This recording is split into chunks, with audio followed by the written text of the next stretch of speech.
रहीम अस्सलाम वालेकुम। अच्छे स्टूडेंट्स, फर्स्ट ईयर बायोलॉजी में चैप्टर नंबर 5 स्टार्ट किया था हमने वायरस वाला, जिसके हमारे ऑलरेडी 2 लेक्चर हो चुके हैं, जिसमें हमने डिस्कवरी पढ़ ली, क्लासिफिकेशन पढ़ ली और बैक्टीरियोफेज भी हमने पढ़ लिया।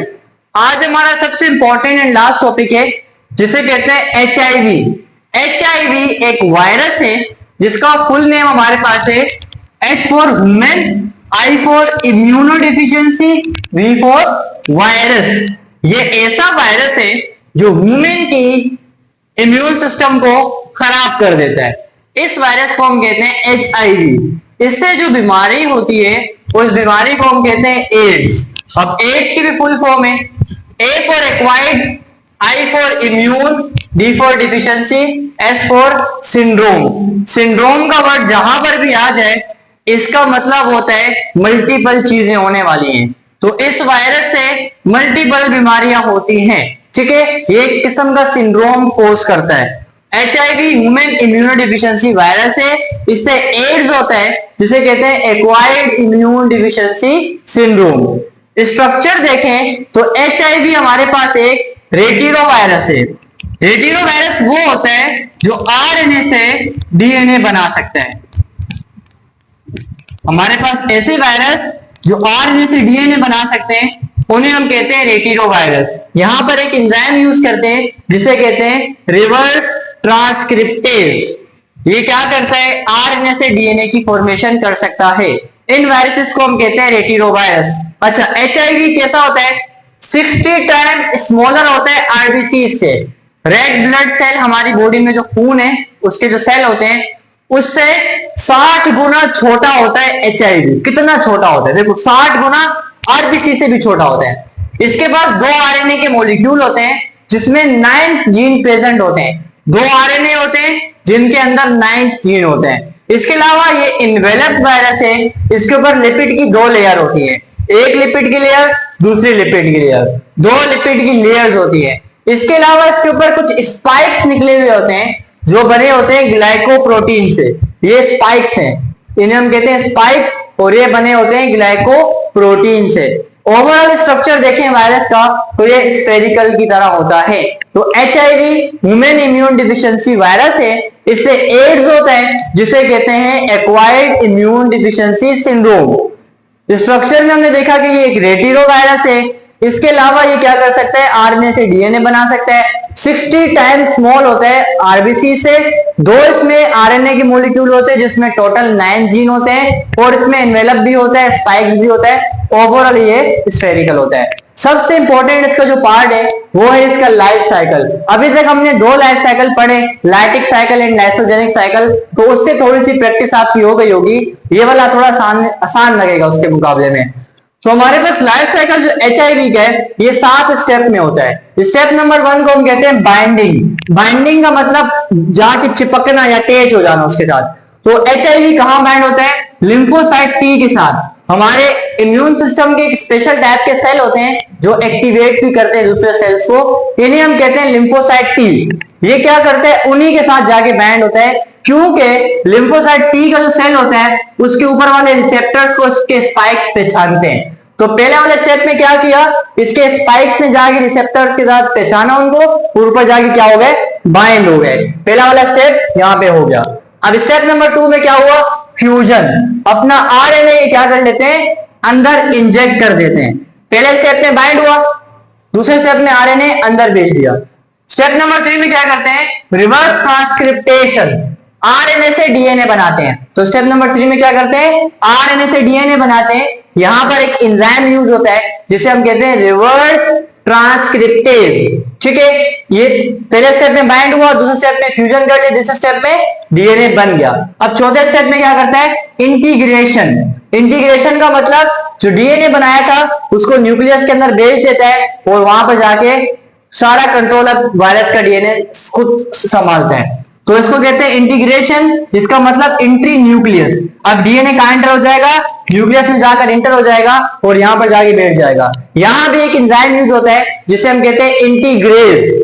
पहला था रिवर्स ट्रांसक्रिप्टेज, अभी कौन सा आया, इंटीग्रेज। अब यहां पे स्टेप नंबर 4 भी हो गया। स्टेप नंबर 5 में क्या करते हैं, वही जो हमने उसमें पढ़ा था। अब इससे मैसेंजर आरएनए बनाएगा, फिर इससे प्रोटीन बनाएगा, इसे हम कहते हैं ट्रांसक्रिप्शन, मतलब प्रोटीन बनना स्टार्ट हो गई।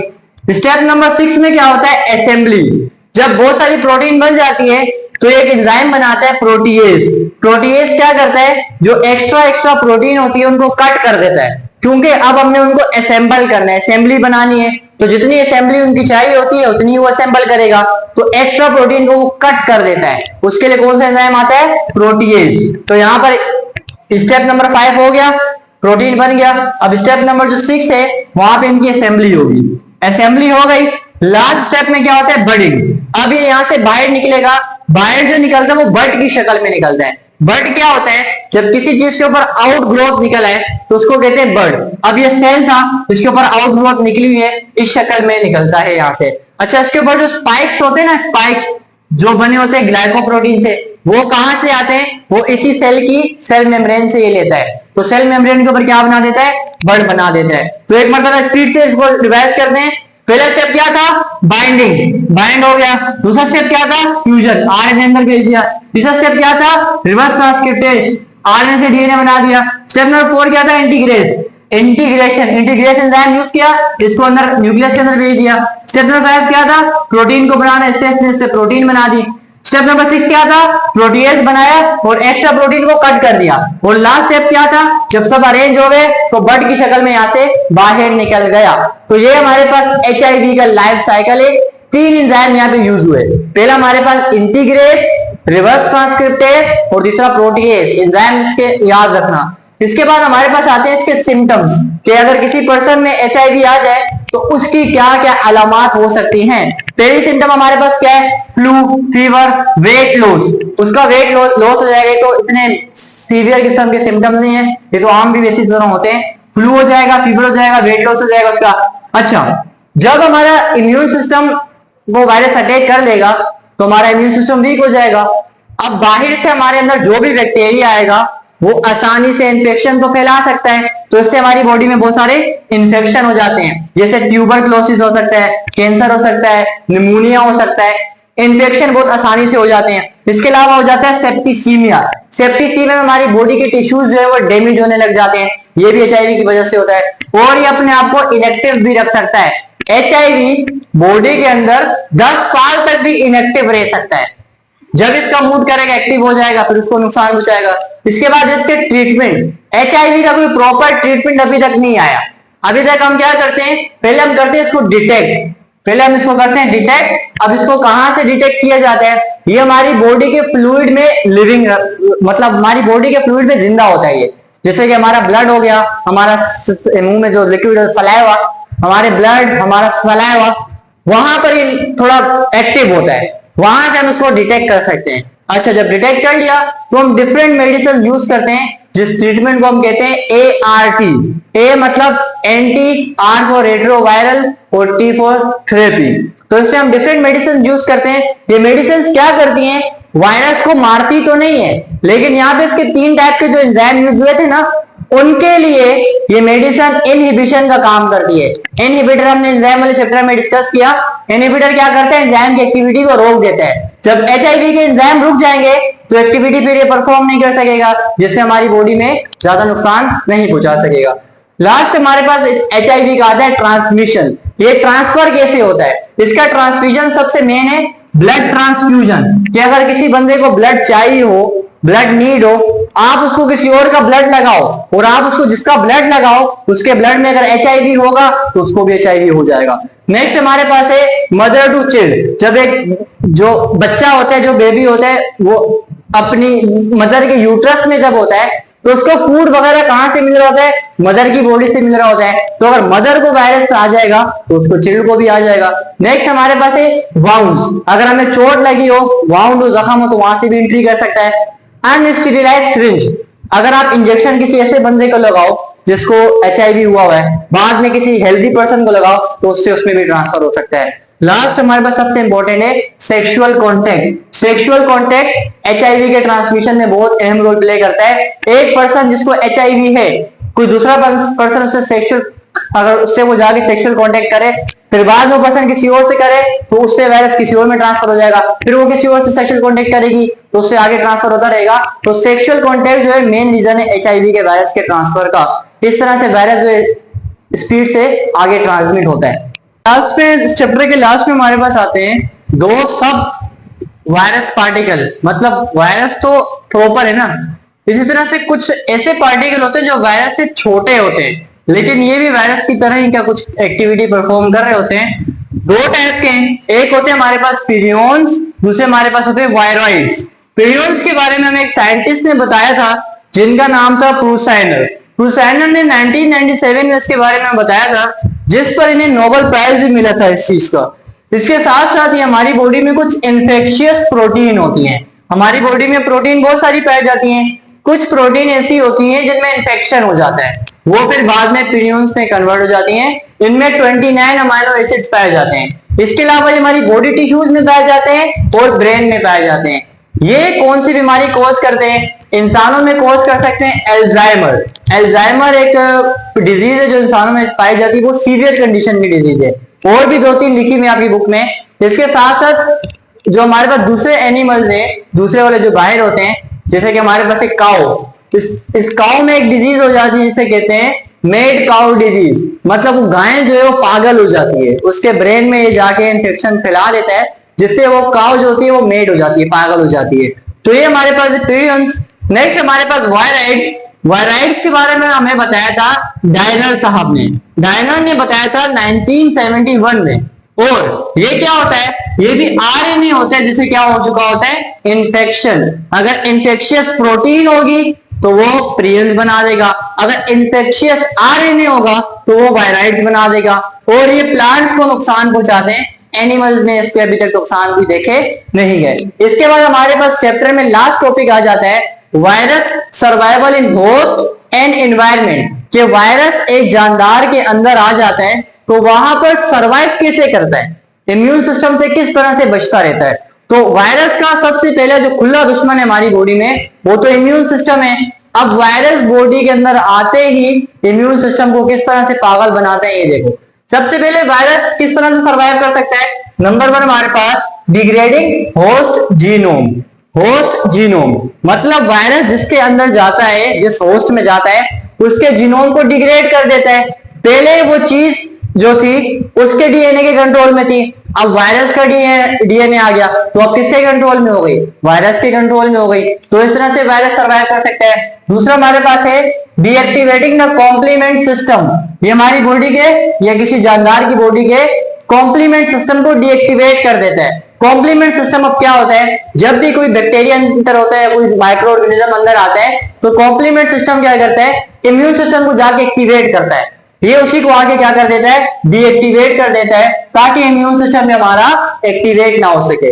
इसके साथ साथ क्या कर देता है? Block interferon. हमारे पास ऐसा सेल जो इन्फेक्टेड हो चुका है, इसके अंदर वायरस आ चुका है या कोई बैक्टीरिया वगैरह आ चुका है, इसके अंदर से एक प्रोटीन निकलती है, इस प्रोटीन को हम कहते हैं इंटरफेरॉन। ये क्या करता है? उसको भी ब्लॉक कर देता है, उसको भी बनने नहीं देता। इसके साथ साथ इनएक्टिव कर देता है एमएचसी को। एमएचसी हमारी बॉडी में कॉम्प्लेक्स होता है जिसकी फुल फॉर्म है मेजर हिस्टोकॉम्पैटिबिलिटी कॉम्प्लेक्स। ये कॉम्प्लेक्स क्या करता है? हेल्पर टी सेल्स को जाके उठाता है कि एक्टिवेट करता है कि तुम यहाँ पर आओ, इम्यून सिस्टम को एक्टिवेट करो, अंदर कोई वायरस वगैरह आ गया है। लेकिन ये क्या करता है? इसको भी इनएक्टिव कर देता है, इसको भी एक्टिवेट होने नहीं देता। इसके अलावा सुप्रेस कर देता है बी सेल्स को। बी सेल्स भी हमारे इम्यून सिस्टम के इंपॉर्टेंट सेल्स होते हैं जो वायरस की डिटेक्शन, उसको मारने में काम करते हैं, हेल्प करते हैं। ये इनको भी सुप्रेस कर देता है, इनको भी स्टॉप करके रख देता है। लास्ट हमारे पास है अल्टर देयर जीनोम। वायरस एक इंपॉर्टेंट काम ये कर सकता है, अपने जीनोम को अल्टर कर सकता है, अपने जेनेटिक मटेरियल को चेंज कर सकता है। फर्ज करो एक वायरस हमारी बॉडी में आया, हमारे इम्यून सिस्टम ने इसको पहचाना, इस वायरस ने अपने आप को चेंज कर दिया। अब हमारा इम्यून सिस्टम पागल बन गया, यार वायरस आया था वो कहां गया? वायरस ने तो अपने आप को चेंज कर दिया। तो इस वजह से भी हमारी बॉडी में सर्वाइव कर सकता है। तो 6 तरह से सर्वाइव कर सकता है। पहले अपने होस्ट के जीनोम को डिग्रेड कर देता है, कॉम्प्लीमेंट सिस्टम को रोक देता है, इंटरफेरॉन को रोक देता है, एमएचसी को रोक देता है, बी सेल को रोक देता है और अपने जीनोम को अल्टर कर देता है। इन्वायरमेंट में किस तरह से सर्वाइव कर सकता है? इन्वायरमेंट के 4 फैक्टर हैं। पहला हमारे पास है टेम्परेचर। वायरस सेंटीग्रेड से अबव टेम्परेचर पर सर्वाइव नहीं कर सकता, क्योंकि इसके अंदर प्रोटीन होती है। तो ये क्या करता है, ये अपने ऊपर शेल्टर बना देता है। किसी जानदार के अंदर जब जाता है, वहां से जब बाहर निकलता है तो अपने ऊपर शेल्टर बनाकर आता है। जैसे कि इन्फ्लुएंजा वायरस, वो हमारे मुंह के अंदर आता है, फिर हमारे मुंह के जब मुंह खोलते हैं तो हमारे जो मुंह के वेपर निकलते हैं, उसके साथ वो बाहर निकलता है। जब वो बाहर निकलता है तो हमारे सलाइवा को अपने ऊपर शेल्टर बना देता है, जिससे किसी हद तक वो टेम्परेचर से बच जाता है। दूसरा हमारे पास है ह्यूमिडिटी। ह्यूमिडिटी का मतलब माहौल में कितना वाटर है, वाटर वेपर कितने हमारे माहौल में। तो वायरस दो टाइप के थे, इन्वेलप्ड और नॉन इन्वेलप्ड वाले। इन्वेलप्ड वाले वायरस ज्यादा रेंज में सरवाइव नहीं कर सकते, मर जाते हैं, लेकिन नॉन इन्वेलप्ड वाले हाई ह्यूमिडिटी में भी सरवाइव कर सकते हैं। मतलब बाहर बारिश भी हो रही हो तो इन्वेलप नॉन इन्वेलप वाले सरवाइव कर सकते हैं, इन्वेलप वाले थोड़े कमजोर होते हैं। लाइट कौन सी इनको नुकसान हो जाती है, अल्ट्रावोलेट लाइट इनको नुकसान हो जाती है। पीएच इनके लिए कौन सी फेवरेबल होती है, 6.5 पीएच इनके लिए मोस्ट फेवरेबल होती है। इस पीएच को चेंज करो तो ये थोड़ा सा अनस्टेबल से हो जाते हैं, ठीक है, उसमें सरवाइव नहीं कर सकते। तो स्टूडेंट्स यहां पर आके हमारा चैप्टर नंबर 5 एक सेलुलर लाइफ खत्म हो गया। इसमें एक मतलब ओवरव्यू करते हैं कि हमने क्या क्या डिस्कस किया। सबसे पहले हमने डिस्कस किया कि वायरस लिविंग भी होता है, नॉन लिविंग भी होता है। उसके बाद हमने वायरस की डिस्कवरी डिस्कस की। उसके बाद हमने वायरसेस के स्ट्रक्चर पढ़े जो ओवरऑल होते हैं। फिर हमने क्लासिफिकेशन पढ़ी on the basis of host, shape, genome. उसके बाद हमने बैक्टीरियोफेज पढ़ा। उसके बाद हमने उसके life cycle, lattice cycle, lysogenic cycle. फिर आज हमने एचआईवी पढ़ा, उसका लाइफ साइकिल पढ़ा, उसका ट्रांसमिशन, उसका ट्रीटमेंट वगैरह पढ़ लिया। फिर हमने पढ़े पीरियंस, वायरस पढ़ लिए, और लास्ट में हमने देखा वायरस का सर्वाइवल होस्ट के अंदर और एनवायरनमेंट के अंदर। तो आई होप अच्छे से समझ में आ गया होगा। ये चैप्टर हमारा खत्म हो गया। इंशाल्लाह अब नेक्स्ट वीडियो में कोई और चैप्टर स्टार्ट करेंगे, तो मिलते हैं इंशाल्लाह फिर नेक्स्ट लेक्चर में। तब तक के लिए अल्लाह हाफिज।